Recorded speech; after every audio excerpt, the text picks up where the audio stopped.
재림교회 성도들의 장례식에 참여하면 일반 기독교인의 장례식과는 다른 특징이 있다.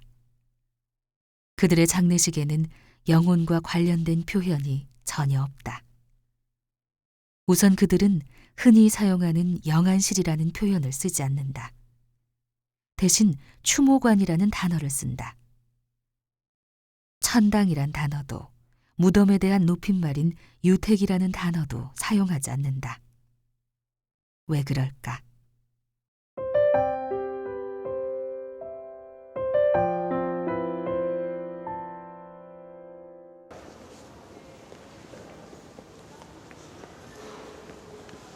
그렇습니다.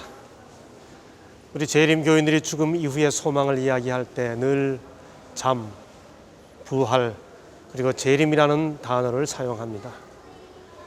그것은 죽음 이후에 우리가 가지고 있는 소망이 대부분의 그리스도인들의 소망과는 다르기 때문에 그렇습니다.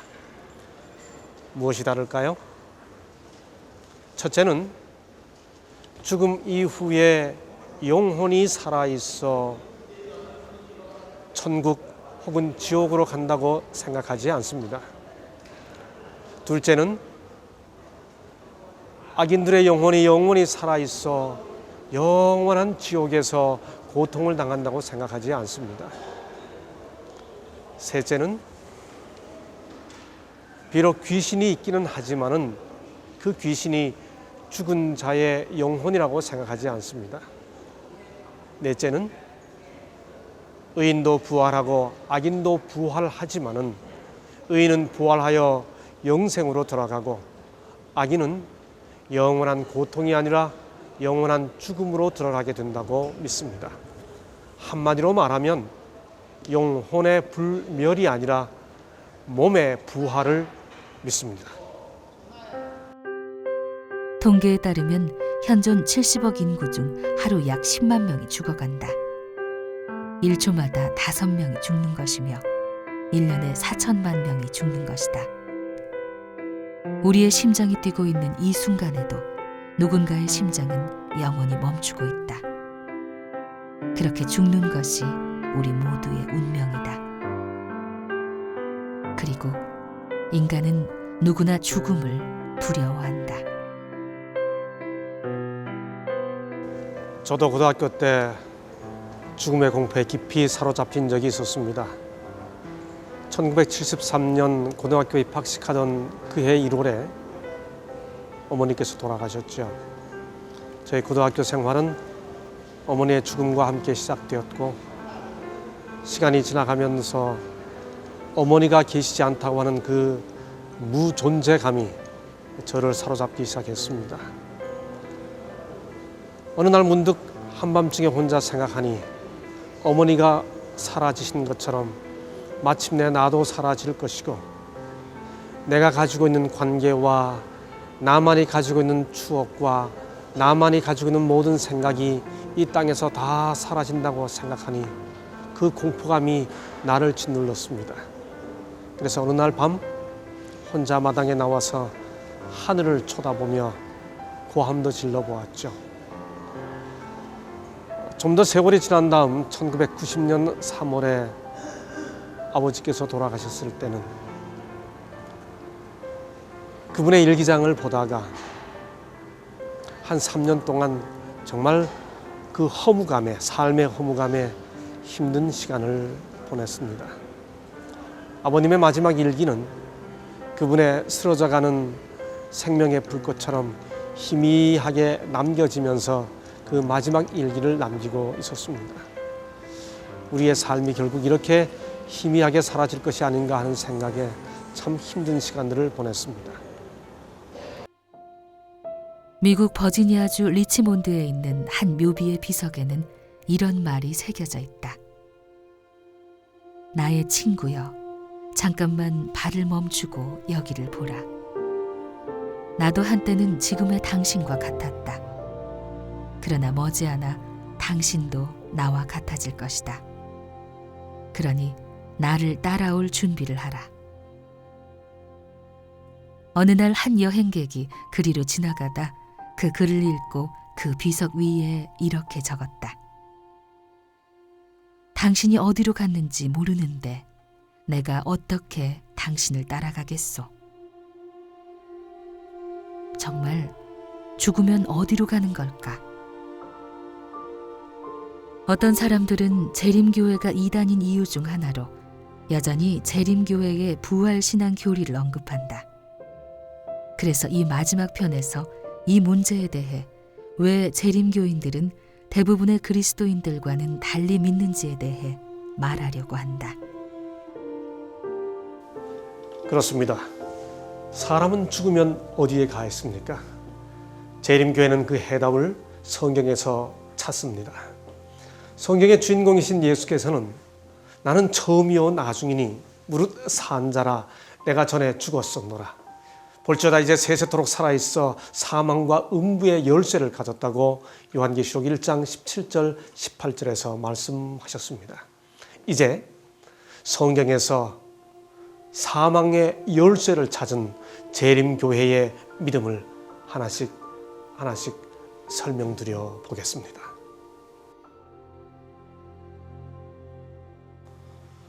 동서고금을 막론하고 사람이 죽으면 영혼이 살아있다고 믿어왔습니다.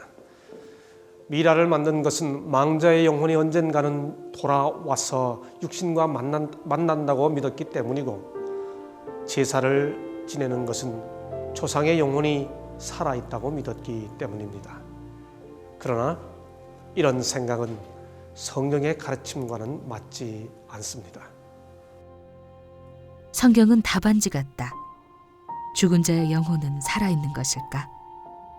성경은 어떤 대답을 하고 있을까? 사람은 죽으면 소멸되나니 그 기운이 끊어진즉 그가 어디 있느뇨? 죽은 자가 여호와를 찬양하지 못하나니 그 호흡이 끊어지면 흙으로 돌아가서 당일에 그 도무가 소멸하리로다. 이 성경절들은 죽은 자는 여호와를 찬양하지도 못하고 기억하지도 못하며 살해하지도 못하고 감사하지도 못한다고 말합니다. 죽은 이후에는 일도 계획도 존재도 기억도 아무것도 없다고 거듭 반복해서 말해줍니다. 그 진술이 너무도 분명하기 때문에 의심의 여지가 없습니다. 그러므로 죽은 자의 영혼이 좋은 곳으로 가서 행복하거나 혹은 지옥으로 가서 고통을 당한다는 생각은 성경의 가르침과 일치하지 않습니다. 이것은 창세기 2장 7절에 기록되어 있는 창조의 원리만 봐도 분명합니다. 여호와 하나님이 흙으로 사람을 지으시고 생기를 그 코에 불어 넣으셔서 사람이 생명이 되었습니다. 그렇다면 아담이 창조되기 전에 그 육신과 몸이 있었습니까? 아니요. 영혼도 없었고 육신도 없었습니다. 아무것도 없던 데서 창조하신 것이 하나님의 창조입니다. 그러므로 시편 146편 4절의 말씀처럼 호흡이 끊어지면 당일에 그 생각이 없어져 흙으로 돌아가는 것이 창조의 원리이며 죽음의 실체입니다. 사람이 죽어도 영혼은 죽지 않는다. 이런 이론을 영혼 불멸설이라고 한다. 그런데 성경은 오직 하나님께만 죽지 아니함이 있다고 한다.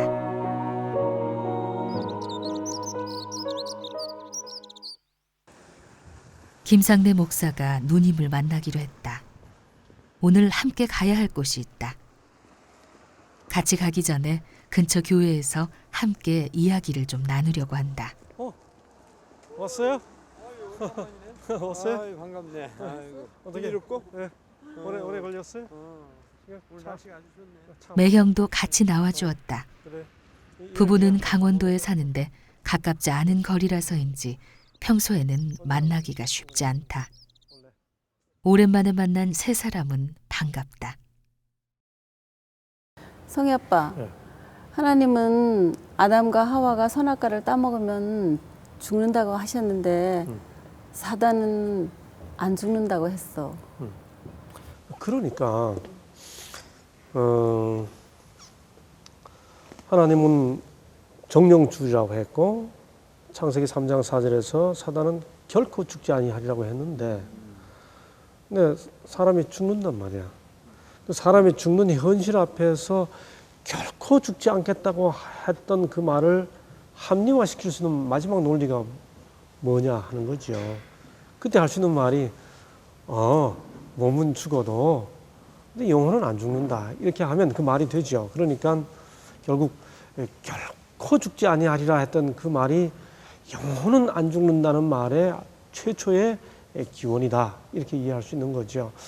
사람의 그 영혼이 사후에도 살아남아 있어 계속해서 뭔가를 하고 있다는 사실을 성경이 도무지 받아들이지 않은 또 다른 증거는 소위 죽은 자의 영혼과 함께 교통한다고 하는 영매자들이 있습니다. 성경에서 신접한 자, 또 뭐 박수, 술객 이런 사람들인데 성경은 처음부터 끝까지 이 영매자들을 도무지 용납하지 마라. 그런 자들을 용납하는 자는 백성 중에서 끊쳐짐을 당할 것이다. 이렇게까지 경고하고 있는 것으로 봐서 이 죽은 자의 영혼과 함께 교통하는 것은 성경이 일체 허락하지 않고 있음을 또 영혼 자체가 있다고 인정하지 않고 있음을 확인할 수 있는 거죠. 성리 아빠. 네. 그런데 말이야 사울이 사무엘이 죽은 후 예. 신접한 여인을 찾아간 후 맞아요. 술법으로 예. 사무엘을 불러내고 만났잖아. 맞아요. 많은 사람들이 오해하고 있는 내용인데 실제로 그 사무엘이 그 죽은 사무엘이 불려냄을 받았느냐 사무엘상 28장에 나오는 이야기입니다. 그런데 우선 역대기에 보면 사울이 나중에 죽게 된 것이 바로 그 사무엘을 불러낸 그 죄 때문에 죽게 되었다. 성경이 그렇게 기록하고 있습니다. 더군다나 사무엘은 살아있는 동안에도 이미 사울이 악한 영에 악령이 그를 사로잡았기 때문에 사무엘이 그를 한 번도 보지 않았습니다. 이사야 8장 20절에 보면 산 자를 위하여 죽은 자에게 구하겠느냐 이런 말씀이 있어요. 산 자를 위하여 죽은 자에게 구하겠느냐. 그러므로 거기 불려온 사무엘은 진짜 사무엘이 아닙니다. 그런데 어떻게 사무엘이 말한 대로 그대로 사울이 죽었냐 이렇게 또 묻는 분들이 있어요. 그것은 핵심이 뭔가 하면 하나님은 언제나 사람을 회개시키지 낙담시키지 않습니다. 그때 올라온 사무엘이 사울을 완전히 낙담시킨 겁니다. 희망을 잃어버리게 한 거예요. 그러므로 소위 그것이 성경에 기록된 고대의 강신술이지 절대로 그 사무엘의 영혼이 살아 올라온 게 아닙니다. 그렇다면 네. 그 때때로 사람들이 죽었다가 살아난 사람들이 천국과 지옥을 갔다 왔다는 그런 여행담을 이야기하곤 하는데 그걸 어떻게 이해해야 될까? 오케이. 나도 그런 테이프 한번 들어본 적이 있는데 그걸 좀 전문적인 용어로 임사체험 혹은 영어로 near death experience라고 합니다. 근데 정말 우선 확인할 것은 정말 그 사람들이 죽었다가 죽은 상태에서 돌아다녀 가지고 다시 살아나서 죽은 동안의 이야기냐 죽을 뻔하던 경험이냐 이걸 구분해야 되고 성경에는 죽었다가 살아난 사람 이야기가 모두 7번 기록되어 있습니다. 근데 예수님이 3번 살린 것, 베드로가 누굽니까? 도르가 살린 것, 그 다음에 바울이 유두거 살린 것, 구약에도 나오고 이렇게 해서 7번 나오는데 그 7번 죽었다 살아난 사람들이 내가 죽어 있는 동안에 뭐 이런 경험을 했다는 이야기가 한 번도 없어요. 특별히 나사로 같은 경우는 죽은 지 나흘 만에 이게 사흘이 지난 다음에 살아났는데도 죽은 동안의 이야기가 하나도 없습니다. 왜 없어요? 한마디로 할 얘기가 없는 거예요. 아무것도 본 게 없는 거예요. 그런데 예수님의 우편 강도의 이야기나 맞아요. 거짓 나사로가 죽어서 나사로 품에 안긴 그런 아브라함 이야기나 품에. 아브라함 품에 그런 맞아요. 그런 이야기를 어떻게 이해할 수 있을까? 잘 물으셨어요. 그래서 핵심적인 질문인데 우선 그 누가복음 23장 43절에 나오는 예수께서 한편 강도, 흔히 우편 강도라고 생각하는데 성경에는 우편 좌편이 없어요. 그래서 한편 강도인데 한편 강도에게 주님께서 내가 오늘 나와 함께 낙원에 있으리라 이렇게 약속하십니다. 만약 그렇다면 우리 주님도 그날 낙원에 가셨어야 돼요. 근데 그로부터 안식일을 지난 그 다음 일요일 아침에 부활하셨을 때 여인들이 예수님을 만지려고 하니까 예수님이 뭐라고 말씀하셨는가 하면 나를 만지지 말라. 내가 아직 아버지께 가지 못하였느니라. 요한복음 20장 17절. 예수님이 안 가신 거예요. 그렇다면 누가복음 23장 43절은 어떻게 이해해야 할 것인가? 거기 이 콤마에 따라서 그 문법적으로 이해할 수 있는데 그 말은 내가 오늘 나와 함께 낙원에 있겠다는 뜻이 아니고 내가 오늘 너에게 일 말하노니 내가 나와 함께 낙원에 있겠다. 다시 말해 구원받으리라는 약속을 허락을 지금 이 순간 하신다. 그런 의미이지 그날 주님이 함께 강도와 낙원에 간다는 뜻이 아니에요. 또 누가복음 16장에 나오는 나사로 이야기는 그게 실제로 천국의 이야기면 심각해집니다. 왜냐하면요.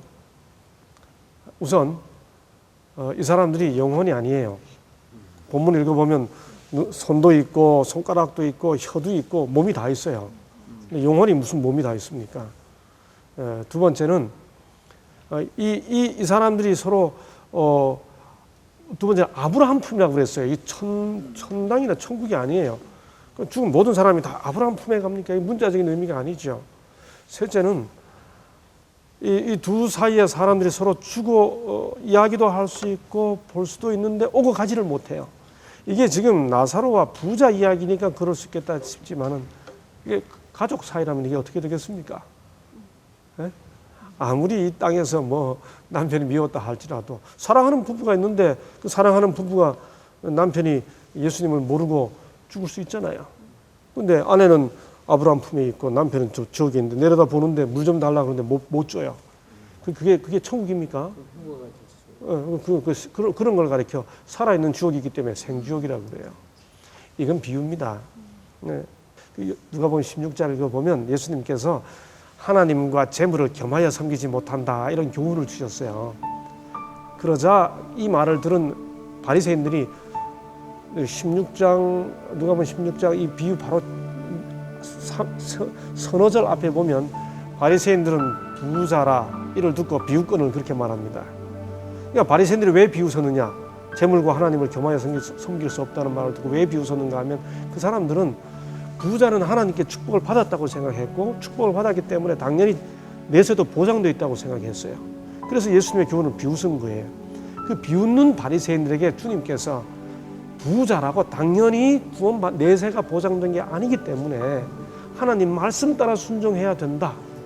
모세 이 비유의 마지막 결론에서 모세에게 듣지 아니하면 죽은 아이를 보내서 가도 안 들을 거다 이렇게 말씀하셔요. 성경 말씀대로 따라 살지 않으면 절대로 내세가 보장된 게 아니다. 이걸 가르치기 위해 이 교훈을 가르치기 위해 비유를 드신 거예요. 절대로 그 영혼이 천국에 가서 지내는 그 상황을 혹은 또 영혼이 지옥에 가서 고통당하는 그 상황을 실제로 묘사한 게 아닙니다. 분명하죠? 맞아. 예. 누님과 매형과 함께 가기로 한 곳은 재림공원 묘지이다. 부부에겐 아픈 상처가 있다. 아들을 그곳에 묻었다. 40여 분을 차로 달리면 경기도 부천에 재림공원 묘지가 있다.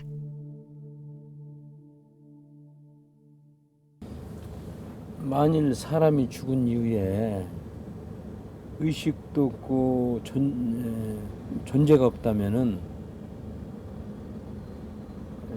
사람이 죽는다는 것이 완전히 끝나는 것인가? 아니에요.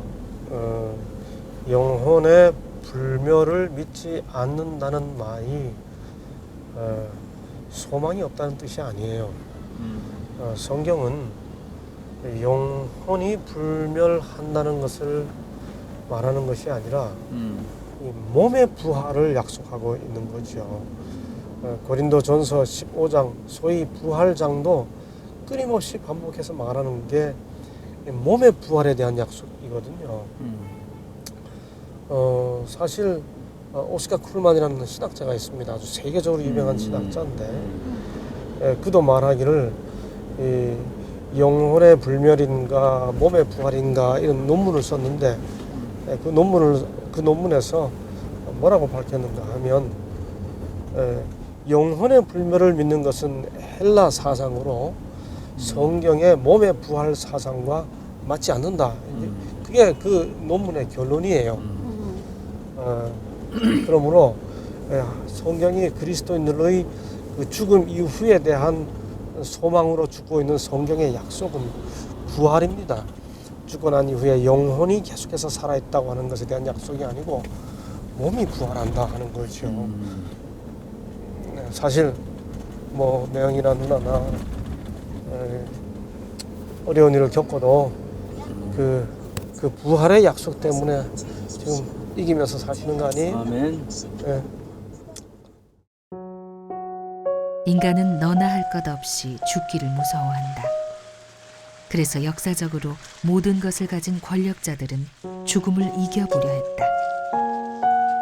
진시황도 불로초 불사약을 찾았었고 10만 명의 장정이 20년 동안 동원된 이집트의 피라미드, 경탄을 자아내게 하는 인도의 타지마할도 모두 죽음 없는 삶에 대한 동경의 산물이다.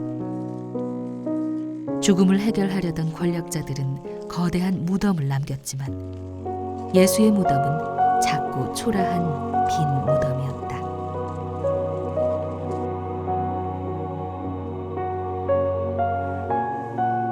성경은 결코 의인만 부활한다고 말하지 않습니다. 요한복음 5장 29절에서 예수님은 의인과 악인의 부활이 있다고 말씀하셨고 사도행전 24장 15절에서 사도 바울도 악인과 의인의 부활이 있다고 말했습니다. 그러므로 결국 이 세상에 존재한 모든 사람들이 부활하게 됩니다.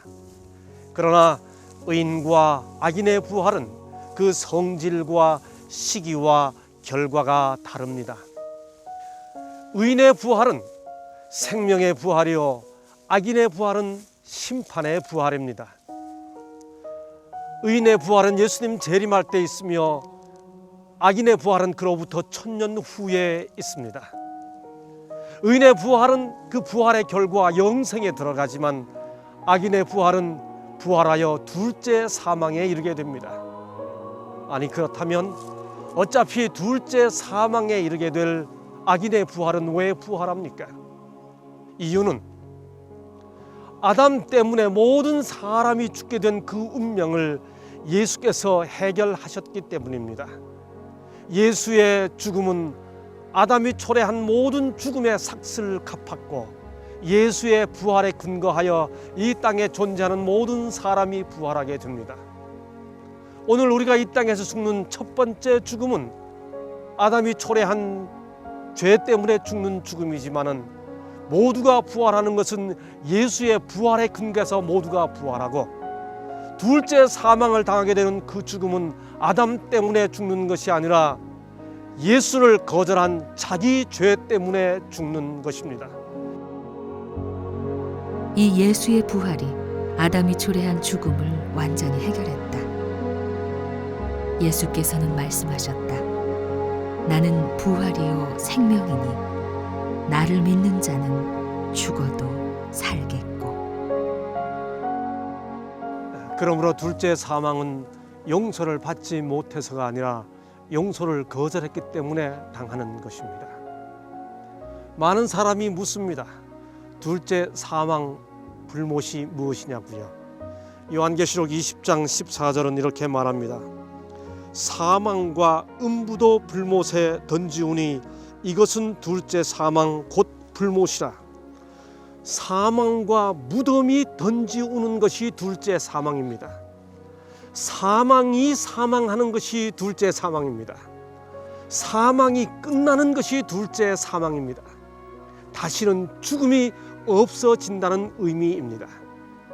여기 이 불못은 영원히 악인이 고통당하는 불못이 아닙니다. 분명히 말합니다. 죄의 삭슨 사망이라고 성경이 말합니다. 그러므로 영생의 반대는 영사 혹은 영멸이지 영원한 고통이 아닙니다. 우리를 둘러싼 공기가 달라졌다. 이곳은 참 조용하다. 아까부터 왜 이곳에 왔는지 묻고 싶었다. 벌써 8년째인가? 이제 오늘 3월 18일이 만 8년이야. 3월 18일 2003년이었지. 2003년. 벌써 8년. 8년이 지났지만 날짜가 또렷하다. 부부는 교통사고로 아들을 잃었다. 2003년 영국에서였다. 영국 뉴볼드 대학에서 유학하던 22살의 꽃같은 아들이었다. 22살 한승원. 그 후 승원의 부모는 모든 조의금을 대학을 위해 장학금으로 기부했다. 아들은 참 착했다. 얼마나 착하고 좋은 사람이었는지 그의 죽음 앞에 많은 이들이 아쉬워하며 울었다. 아들의 평소 행실과 모본 그리고 부모의 그리스도인 감화를 통해 대학과 친구들은 그를 기념하기 위한 기념의자와 그의 이름으로 장학금을 만들었다. 한승원 장학금. 참 선했던 아들의 모습이 떠오른다. 그렇게 부부는 다시 아들을 가슴에 묻는다. 부부는 부활의 때를 기다려본다.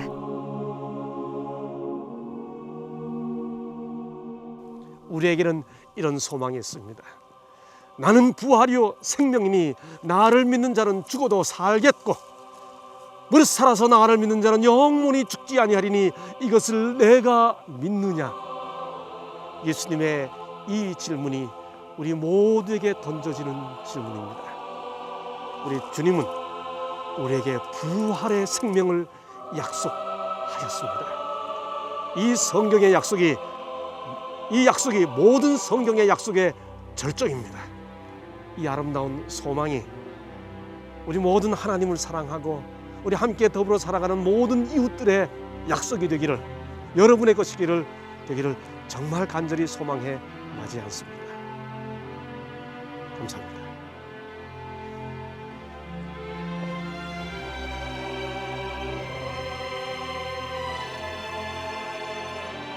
안녕하십니까 라는 인사로 시작된 재림교회에 관한 오해와 진실 7편의 영상이 끝났다. 김상래 교수에게 우리가 묻고 그가 답했던 것들은 재림교회에 대해 잘못 알려진 것들이다. 이 영상을 기획한 이는 평생 그의 마음속에 있던 안타까움과 사명감으로 이 재림교회에 관한 오해와 진실이라는 영상을 만들었다. 그리고 김상래 교수는 그의 신앙생활 중에 꼭 하고 싶었던 말이었다고 한다. 몇십 분짜리 이 영상들에는 어떤 이들의 재림교회에 대한 사랑과 소망과 열정과 간절함 그리고 진실을 담고 있다. 이 영상이 재림교회에 대한 오해를 푸는데 도움이 되면 좋겠다.